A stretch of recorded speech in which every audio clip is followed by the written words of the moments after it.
and see what made it into the B powerful tier. We have fascist Brazil and fascist Turkey to take the bottom of the list. Let's see why. So for fascist Brazil, we actually get decent manpower, not great factories, but it is only December 1939, so good potential, but challenging run. Fighting in South America is always quite tough. So this is another 4 or 5 stars difficulty rating guide.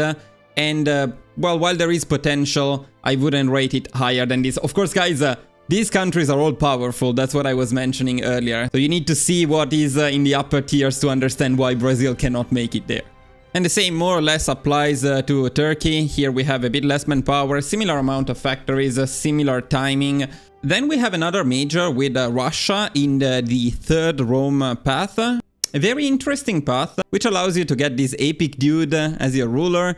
As you can see, good manpower, of course, as Russia. Fairly good industry. It is June 1941. By the end of this run here, we defeated the Axis.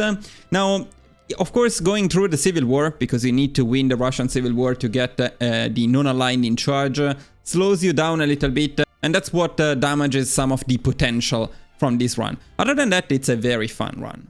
Next, we have a very basic Democratic USA guide, extremely easy. Then we have Napoleon France, very interesting run. I covered it recently in a live, which went very well. The problem with this run, which is not itself particularly difficult, is the amount of RNG involved in it, because unfortunately Paradox broke Germany. Now let's cover Mexico.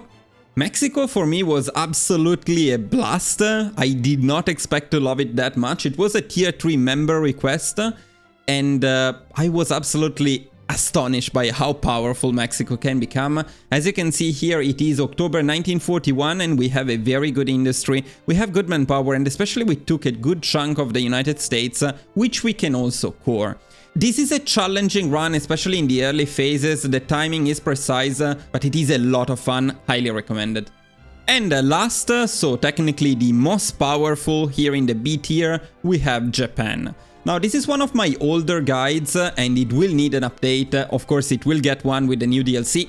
But for now, the guide still works and it is still a very powerful strategy.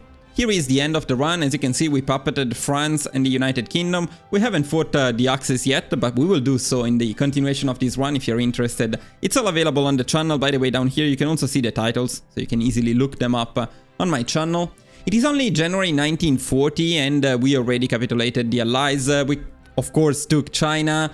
We expanded a lot. We have good manpower, good industry, a very solid country. So let's hope they don't make it worse in the DLC.